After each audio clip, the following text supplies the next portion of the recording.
আসসালামু আলাইকুম ওয়া রাহমাতুল্লাহি ওয়া বারাকাতুহু। আলহামদুলিল্লাহি রাব্বিল আলামিন। ওয়াসসালাতু ওয়াসসালামু আলা রাসূলিহিল কারীম ওয়া খাতামান নাবিয়্যিন ওয়া আলা আলিহি ওয়া সাহবিহি আজমাইন। সুপ্রিয় দর্শক, আজকের এই মুহূর্তে যারা এটিএন বাংলা টিভি সেটের সামনে আছেন সকলকে স্বাগত জানাচ্ছি। বিশ্বনবী আখিরি নবী মুহাম্মদ রাসূলুল্লাহ সাল্লাল্লাহু আলাইহি ওয়াসাল্লামের সাথে সাহাবীদের জীবন কেমন ছিল, এই বিষয় নিয়ে আলোচনা অনুষ্ঠান থেকে সকলকে স্বাগত আমন্ত্রণ। আমি আজ আপনাদের সাথে একেএম ফিরোজ। আলোচনায় আজকে আমাদের সাথে উপস্থিত আছেন এটিএন বাংলা আমাদের সকলের প্রিয় মানুষ, প্রিয় মুখ, শেখুল্লাহ আল্লাম শেখ শাহ ওয়ালিউল্লাহ হাফিজাহুল্লাহ। আসসালামু আলাইকুম ওয়া রাহমাতুল্লাহি ওয়া বারাকাতুহু। ওয়ালাইকুম সালাম ওয়া রাহমাতুল্লাহ। প্রথমে আপনাকে স্বাগত। বারাকাল্লাহু ফিক। রাসূলুল্লাহ সাল্লাল্লাহু আলাইহি সাল্লামের সাথে সাহাবীদের জীবন, এই রবিউল আউয়াল মাস তারাও তো পেয়েছিলেন, সাহাবা কেরামও এই সময়গুলো তারা পার করেছেন, দেখেছেন।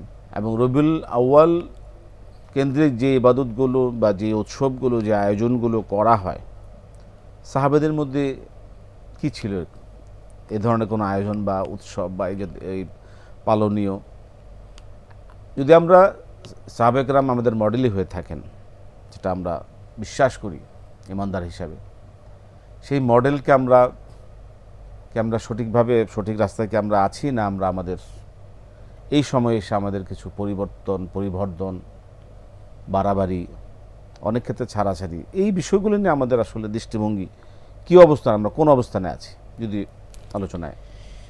বারাকাল্লাহু ফিক। আলহামদুলিল্লাহ ওয়াসসালাতু ওয়াসসালামু আলা রাসূলিল্লাহি ওয়া বাদ। আকুলু ওয়া বিল্লাহি তৌফিক। প্রথম হলো, দেখুন, রাসূলুল্লাহ সাল্লাল্লাহু তাআলা আলাইহি ওয়াসাল্লাম তার জীবনটা ৬৩ বছরের বয়সের এই জীবনটা দুই ভাগে বিভক্ত। একটি হলো ওহী নাজিল হওয়ার আগে জন্ম থেকে ৪০ বছর পর্যন্ত, দ্বিতীয় হলো ৪০ বছর বয়সে ওহী নাজিল হওয়া থেকে নিয়ে ৬৩ বছর ২৩ বছরের জীবন। স্বাভাবিকভাবে সাহাবী বলা হয় শরীয়ী টার্মিনোলজিতে ওই সকল মহান ব্যক্তিত্বদেরকে, নারী, পুরুষ, যুবক, বৃদ্ধদেরকে যারা ঈমান সহ রাসূলুল্লাহ সাল্লাল্লাহু আলাইহি ওয়াসাল্লামের উপরে ওহী নাজিল হওয়ার পরে তাকে দেখেছেন চর্মচক্ষে, আর ওই ঈমানের উপরে মৃত্যুবরণ করেছেন। অর্থাৎ রাসূলুল্লাহ সাল্লাল্লাহু আলাইহি ওয়াসাল্লামের ২৩ বছর, ওহী নাজিল হওয়া শুরু হয় ৪০ বছর থেকে, আর ৬৩ বছর, এই ২৩ বছরের জীবনে রাসূল সাল্লাল্লাহু আলাইহি ওয়াসাল্লামকে ঈমান সহ যারা দেখেছেন আর ঈমানের উপরে যাদের মৃত্যু নসিব হয়েছে তারা হলেন সাহাবী রাদিয়াল্লাহু আনহু। কিন্তু রাসূলুল্লাহ সাল্লাল্লাহু আলাইহি ওয়াসাল্লামের জন্ম থেকে নিয়ে ৪০ বছর বয়সের যে জীবন, ওই জীবনটাও আমাদের জন্য আদর্শ।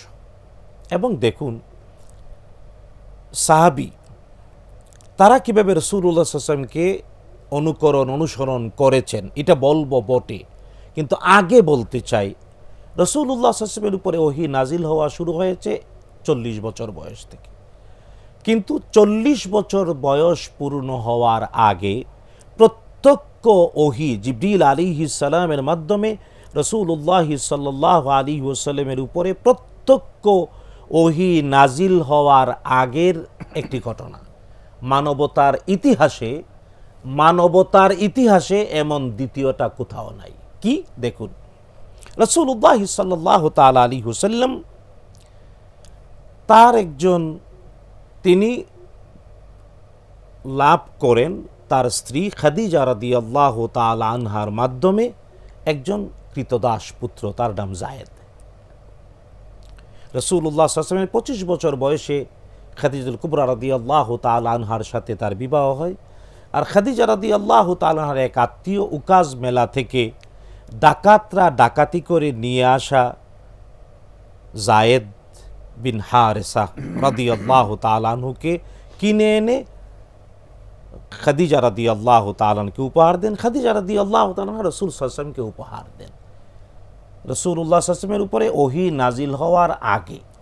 এবং যায়েদ যদিও তিনি হাবাসার ছিলেন, কিন্তু তার বাপ দাদারা তারা সবাই ছিলেন ওই সমাজে প্রতিষ্ঠিত ধনী। ডাকাতরা ডাকাতি করে তাকে এনে আরবের উকাজ বাজারে বিক্রি করে দেয়। তো সন্তান হারিয়ে যাওয়ার বেদনা ভুক্তভোগীরা বুঝে। তো জায়েদের বাবা মা আত্মীয় স্বজন খুঁজতে খুঁজতে সংবাদ পেল যে জায়েদ তারই এক গ্রামের এক দূর সম্পর্কীয় আত্মীয় তৎকালীন সময়ে রাসূলুল্লাহ সাল্লাল্লাহু আলাইহি ওয়াসাল্লামের উপরে ওহী নাজিল হওয়ার আগে মক্কায় এসে কাবাগরে তাওয়াফ করতে, হজ করতে এসে সে দেখেছে জায়েদকে।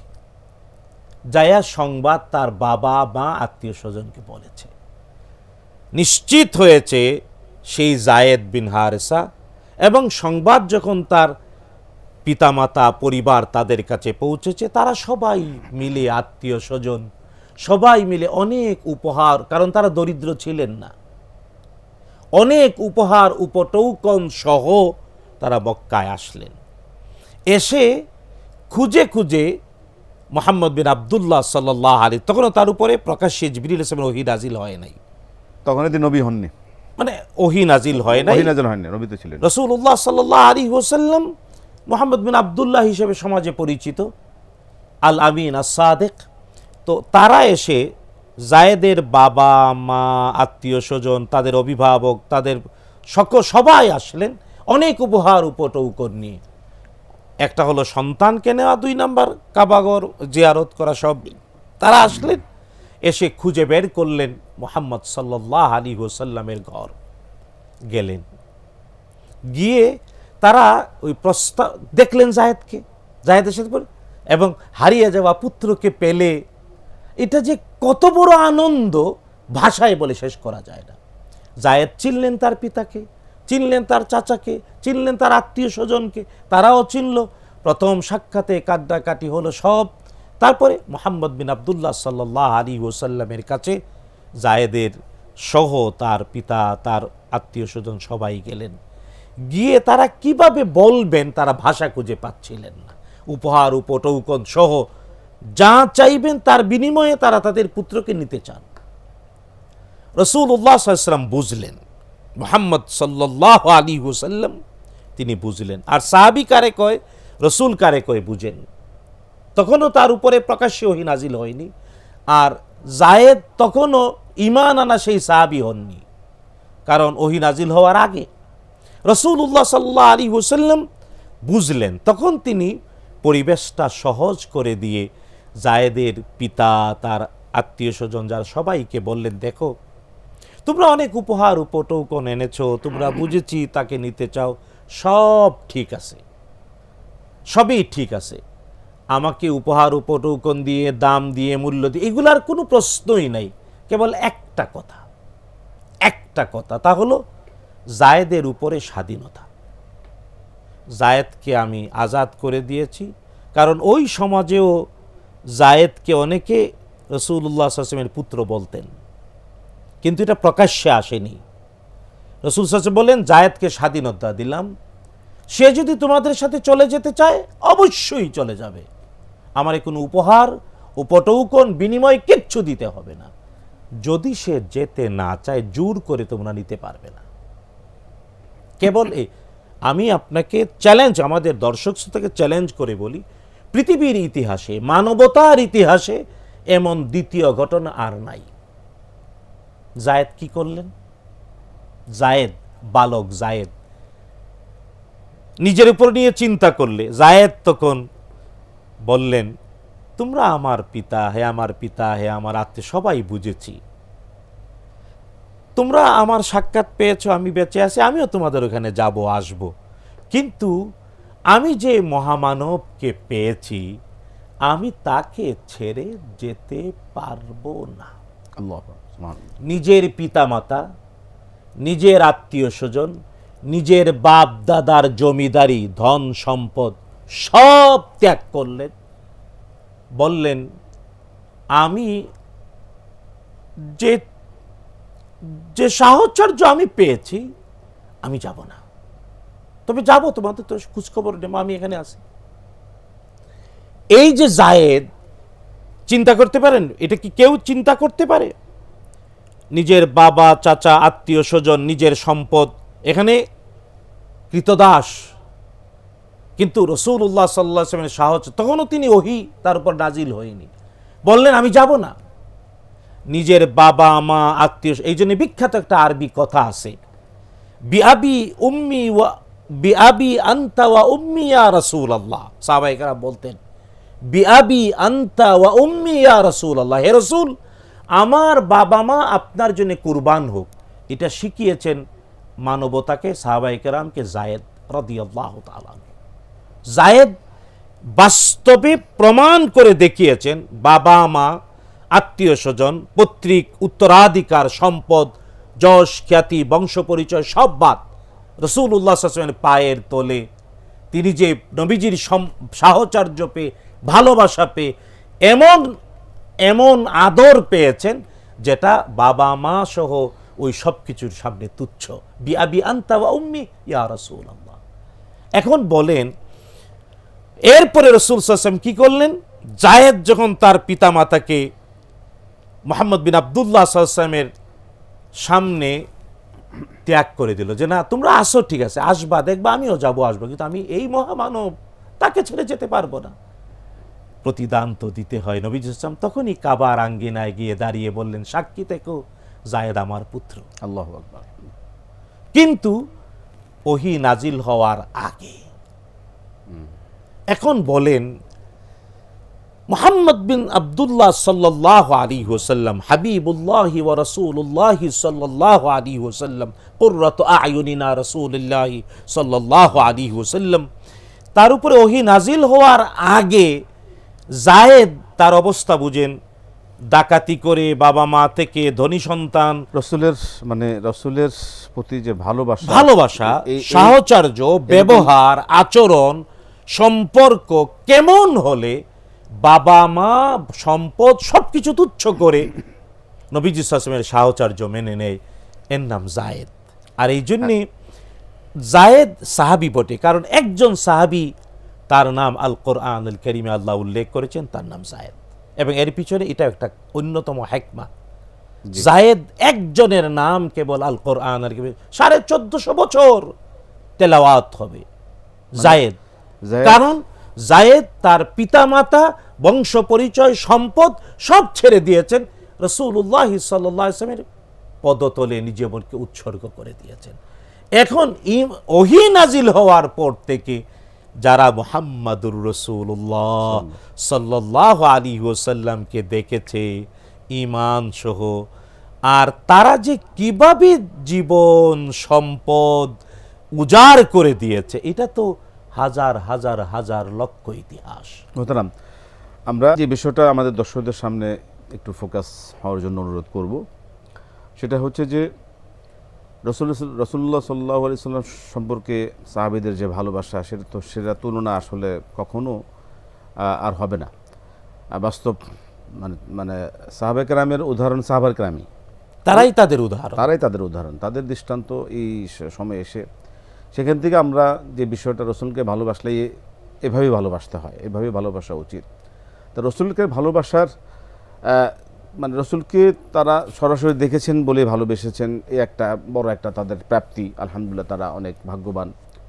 আমরা যারা রসুলকে দেখি নাই, রাসূলুল্লাহ সাল্লাল্লাহু আলাইহি ওয়াসাল্লামকে দেখি নাই, আমাদের ভালোবাসার ক্ষেত্রে আমাদের অবস্থান কোথায় আছে সেটা আমরা প্রত্যেকেই রিয়েলাইজ করছি। এবং রাসূলুল্লাহ সাল্লাল্লাহু আলাইহি ওয়াসাল্লামকে ভালোবাসার নামে, রাসূলুল্লাহ সাল্লাল্লাহু আলাইহি ওয়াসাল্লামকে ভালোবাসাকে উদ্দেশ্য করে সাহাবায়ে কেরাম, যেটা আমরা রাসূলুল্লাহ সাল্লাল্লাহু আলাইহি ওয়াসাল্লামের ওফাতের পরে যে সাহাবায়ে কেরাম কীভাবে রাসূলুল্লাহ সাল্লাল্লাহু আলাইহি ওয়াসাল্লামকে স্মরণ করতেন, এবং এই বিশেষ কোনো দিন কি তারা এরকম 12 রবিউল আউয়াল বা 9 রবিউল আউয়াল এরকম দিন করে কোনো সমর্থন তারা পালন করতেন কিনা, এবং পালন করলে কিভাবে করতেন, এই বিষয়ে যদি আমাদের দর্শকদের একটু এক নাম্বার দেখেন, সাহাবায়ে কেরাম রাদিয়াল্লাহু আনহুম রাসূলুল্লাহ সাল্লাল্লাহু আলাইহি ওয়াসাল্লামের প্রতি ভালোবাসা এবং তার অনুসরণ কিভাবে ছিল।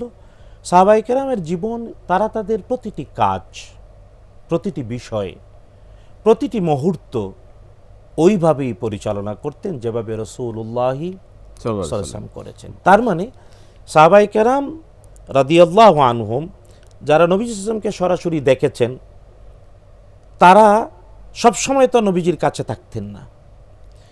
তারা তাদের জীবনের প্রতিটি মুহূর্ত পরিচালনায় নবীজি সাল্লাল্লাহু আলাইহি ওয়াসাল্লামকে প্রশ্ন করে জানতেন, অথবা নবীজি সাল্লাল্লাহু আলাইহি ওয়াসাল্লামের কাছে যারা থাকতেন তাদের কাছ থেকে জানতেন। এবং সাহাবায়ে কেরাম, সর্বশেষ সাহাবী 110 হিজরিতে পৃথিবী থেকে বিদায় নেন, আবু তুফাইল রাদিয়াল্লাহু তাআলা আনহু। সাহাবায়ে কেরামের বৈশিষ্ট্যই ছিল তারা তাদের প্রতিটি কথা, প্রতিটি কাজ, প্রতিটি মুহূর্ত, প্রতিটি সময় রাসূলুল্লাহ সাল্লাল্লাহু আলাইহি ওয়াসাল্লামের অনুকরণ করে কাটাতেন। এটা ছিল সাহাবায়ে কেরামের মৌলিক বৈশিষ্ট্য। এবং আল্লাহ এবং তাআলা রাসূল সাল্লাল্লাহু আলাইহি ওয়াসাল্লামকে ভালোবাসার একটি এটাই প্রমাণ, সবচেয়ে অনুকরণ। এটাই কারণ হলো আল্লাহ আসল তাআলা পদ্ধতি। নিজে কোরআন আল কারীমে এটা বলেছেন, আউযু বিল্লাহি মিনাশ শাইতানির রাজীম, কুল ইন কুনতুম তুহিব্বুনাল্লাহ ফাত্তাবিউনি ইউহিব্বুকুমুল্লাহ। আল্লাহ বলছেন, নবী আপনি ঘোষণা করে দিন, যদি তোমরা আল্লাহকে ভালোবাসতে চাও তাহলে আমি মুহাম্মদ সাল্লাল্লাহু আলাইহি ওয়াসাল্লামকে অনুসরণ করো, ইত্তেবা করো। ইত্তেবা করো, ইত্তেবার জন্য 3টি শর্ত। প্রথম হলো জানতে হবে, 2 নাম্বার মানে আমি কি, কাকে, কখন, কিভাবে জানবো, এই জন্য মানে মানবো, এই জন্য জানতে হবে।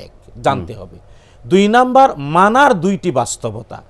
মানার একটা হলো আদেশ পালন করা, 2 নাম্বার নিষেধ থেকে বেঁচে থাকা। তাই জ্ঞান, অর্জিত জ্ঞানের ভিত্তিতে আদেশ পালন, নিষেধ থেকে বেঁচে থাকা, এর নাম ইত্তেবা, এর নাম অনুসরণ। জেনে আদেশ পালন, নিষেধ থেকে বেঁচে থাকা। রাসূলুল্লাহ সাল্লাল্লাহু তাআলা আলাইহি ওয়াসাল্লামের সাহাবায়ে কেরাম তারা নিজেদের পরিবার, পরিজন সবকিছু ত্যাগ করেছেন রাসূলুল্লাহ সাল্লাল্লাহু আলাইহি ওয়াসাল্লামের আনুগত্য করতে, নিষেধ থেকে বেঁচে থাকতে। রাসূলুল্লাহ সাল্লাল্লাহু আলাইহি ওয়াসাল্লামকে ভালোবাসার যে পদ্ধতি আপনি সাহাবায়ে কেরামের দৃষ্টান্ত উপস্থাপন করলেন, সেখান থেকে আমরা আমাদের সামনে পরিষ্কার যে কয়েকটি বিষয়। এক তো হলো রসুলের সিরাতকে জানা, রসুলকে জানা ছাড়া আমরা আল্লাহকেও জানতে পারবো না, অবশ্যই না। সুতরাং রসুল্লাহ সাল্লাল্লাহু আলাইহি ওয়াসাল্লামকে জানা হলো আমাদের সবচাইতে এই রসুল সাল্লাল্লাহু আলাইহি ওয়াসাল্লাম ভালোবাসার সবচাইতে মানে বেস্ট, যেটা আমাদের বা সবচাইতে বড় যে দায়িত্ব, কর্তব্য, সেটাও আমাদের বিষয়। এরপরে হলো মানা। এই জানা ক্ষেত্রে তো আমাদের রসুল সাল্লাল্লাহু আলাইহি ওয়াসাল্লামের বিশেষ করে এই রবিউল আউয়াল মাস সম্পর্কে যদি আমরা বলি, এই মাসকে ঘিরে আমাদের যে আয়োজন থাকে, আমাদের যে পালনীয় বিষয় থাকে, আমাদের যে করণীয় আমরা যা দেখে থাকি আমাদের এখানে, এই ক্ষেত্রে আমার করণীয় বলতে গিয়ে আমার আরেকটা বিষয় বলতে হয়, সেটা হলো বর্জনীয়। এই ক্ষেত্রে আমাদের দর্শকদের কতটা সতর্ক থাকা দরকার, জানা দরকার, মানা দরকার, যদি বলবেন। একবার দেখুন, রাসূলুল্লাহ সাল্লাল্লাহু তাআলা আলাইহি ওয়াসাল্লামের ভালোবাসা, আনুগত্য, অনুকরণ, অনুসরণ কেবল একটা নির্দিষ্ট সময়ের সাথে না, সারাটা জীবনের সাথে, জীবনের প্রতিটি ক্ষেত্রেই, জীবনের প্রতিটি, এমনি মৃত্যুর সাথে, মৃত্যুর পরে কবরে যাওয়া থেকে একেবারে জান্নাত পর্যন্ত রাসূলুল্লাহ সাল্লাল্লাহু আলাইহি ওয়াসাল্লাম আমার জীবনে মরণে আমার নেতা, আমার আদর্শ, প্রতিটি মুহূর্তের জন্য। এটা খেয়াল রাখতে হবে। আমার শিক্ষায়, দীক্ষায়, সকল ক্ষেত্রে রাসূল সাল্লাল্লাহু আলাইহি ওয়াসাল্লাম সবকিছু, আমার হবে। অর্থ ব্যবস্থা, রাষ্ট্র পরিচালনা, পরিবার পরিচালনা, আমার কথাবার্তা, আমার অর্থনীতি, আমার ইবাদত, সবকিছুতে। এই জন্যে যদি কেউ রাসূলুল্লাহ সাল্লাল্লাহু আলাইহি ওয়াসাল্লামকে ভালোবাসা বা আনুগত্য আংশিক করে, অল্প করে, আর বাকিটা নিজের মতো করে, তাহলে সফল হবে না, না, না, না। সেটাকে রসুলকে ভালোবাসা বলে চালানো যাবে, তবে মানবীয় দুর্বলতার কারণে ভুল হতেই পারে, কিন্তু এই জন্যে তওবা করতে হবে। নবীজি সাল্লাল্লাহু আলাইহি ওয়াসাল্লামকে জীবনের প্রতিটি মুহূর্তে মানতে হবে। কোথাও না জানার কারণে ভুল হলে তওবা করলে আল্লাহ ক্ষমা করবেন। মোহতারাম, এই বিষয়ে একটা স্পেসিফিক আমরা একদম সময় শেষ প্রান্তে চলে এসেছি, একটা বিষয় আজকে আমরা ক্লিয়ার করে দিতে চাই যে এই দিন রাসূলুল্লাহ সাল্লাল্লাহু আলাইহি ওয়াসাল্লামের এই জন্মদিবসকে ঈদ হিসাবে ঘোষণা করেন, এটা রসুলকে ভালোবাসার কি, এটা কি সঠিক না ব্যাঠিক, বা এটা কি আসলে আমরা কীভাবে মূল্য, আমাদের দর্শকদের দৃষ্টিভঙ্গি কী হবে? 1 নাম্বার হলো যে ঈদ হলো আমাদের জীবনের অংশ, শরীয়তের একটা উপহার। সুতরাং কোনো দিবসকে ঈদ বলতে গেলে শরিয়া দ্বারা প্রমাণিত হতে হবে, অর্থাৎ কোরআন আল কারীম অথবা সহিহ সুন্নাহ অথবা সাহাবায়ে কেরাম অথবা তাবেঈন অথবা আতবা আত-তাবেঈন, সোনালী যুগের মানুষদের দ্বারা প্রমাণিত হতে হবে। কারণ আমার প্রশ্ন, এই যে রবিউল আউয়ালের মানে নির্দিষ্ট কোনো তারিখ, রাসূল সাল্লাল্লাহু আলাইহি ওয়াসাল্লামের জন্মদিনকে ঈদ বলা কোরআনে কারীমে কি আছে, হাদিসে কি আছে, সাহাবায়ে কেরাম কি বলেছেন ঈদ, তাবেঈন কি বলেছেন, আতবা আত-তাবেঈন আল্লাহ রাসূল কি বলে গেছেন কিনা, রাসূল সাল্লাল্লাহু আলাইহি ওয়াসাল্লাম কি বলেছেন? না, না। কারণ সাহাবায়ে কেরাম তারা, বললাম তো একটু আগে যে মানে সাহাবায়ে কেরাম তারাই যারা তাদের বাবা মা নবীর উপরে ওহী সকল নাজিল কিছু। হওয়ার আগেতেই জায়েদ প্রমাণ করে দিয়েছেন, বাবা মা সবাইকে ছেড়ে দিয়েছেন মুহাম্মদ বিন আব্দুল্লাহ সাল্লাল্লাহু আলাইহি আল্লাহ ওয়াসাল্লাম, রসুলকে কিভাবে বিআবি ভালোবাসা আনতা ওয়া দেখেছেন। উম্মি ইয়া রাসূলুল্লাহ সাল্লাল্লাহু আলাইহি ওয়াসাল্লাম। সুতরাং আমাদের সমাজে যেভাবে এটাকে ঈদ বলা হয়, এটা এইভাবে প্রমাণিত হয় না। 2 নাম্বার, দেখুন কোরআন এবং হাদিস চর্চা করার কিছু সূত্র রয়েছে, তত্ত্ব রয়েছে, মাধ্যম কাওয়ায়েদ আল কুল্লিয়া রয়েছে। এর মধ্যে একটা হলো যে কোনো ঈদের দিবসে রোজা রাখা জায়েজ নাই, হারাম। রোজা আর ঈদ একসাথে হয় না, না, রোজা আর ঈদ একসাথে হয় না। এই জন্যে শরীয়তে 5 দিন রোজা রাখা হারাম। একটা হলো ঈদুল ফিতরের দিন, 2 নাম্বার ঈদুল আজহার দিন, আর তারপরে হলো ঈদুল আজহার 11, 12, 13 একসাথে 4 দিন, আর শাওয়ালের মানে জিলহজ মাসের 10, 11, 12, 13 এই 4 দিন, আর শাওয়ালের 1 তারিখ, এই 5 দিন রোজা রাখা হারাম। কারণ ঈদ আর রোজা এক হয় না। মুহাম্মাদুর রাসূলুল্লাহ সাল্লাল্লাহু তাআলা আলাইহি ওয়াসাল্লাম সারাটি জীবন সোমবারে রোজা রেখেছেন। কেন রেখেছেন? পৃথিবীর সকল আইম্মা মুস্তাহিদিন এ ব্যাপারে একমত, কিছু আবেগতাড়িত তত্ত্ববিহীন লোক ছাড়া সকল আইম্মা মুস্তাহিদিন একমত, রাসূল সাল্লাল্লাহু আলাইহি ওয়াসাল্লাম সারা জীবন সোমবারে রোজা রেখেছেন। এবং প্রশ্ন করা হয়েছে কেন, নবীজি বলছেন যাকা ইয়াউমুন উলিদতু ফীহি, এই দিনে রোজা রাখি কারণ এই দিন আমি জন্ম নিয়েছিলাম। নবীজি সাল্লাল্লাহু আলাইহি ওয়াসাল্লাম তার রাসূলুল্লাহ সাল্লাল্লাহু আলাইহি ওয়াসাল্লাম তার সারাটি জীবন সোমবারে রোজা রেখেছেন, তার মানে রাসূল সাল্লাল্লাহু আলাইহি ওয়াসাল্লাম তার জন্মের দিনকে ঈদ বলে অনুমোদন করেন নাই। মোহতারাম, ইনশাআল্লাহ আগামীতে কোন অনুষ্ঠান আরো বেশি বিষয় আলোচনা শুনবো। আপনাকে অসংখ্য ধন্যবাদ। জাযাকাল্লাহ খায়র, বারাকাল্লাহু ফীকুম।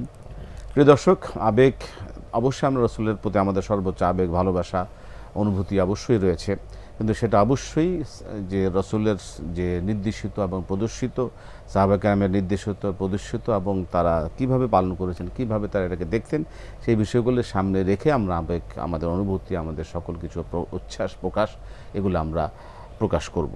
আমরা সচেতন থাকব, আমরা সকল প্রকার বেদাত থেকে আমরা যেন মুক্ত থাকতে পারি। এটা আমাদের সবচেয়ে বড়, এটা আমাদেরকে প্রমাণ করতে হবে এবং এটা আমাদেরকে প্রতিষ্ঠিত করতে হবে।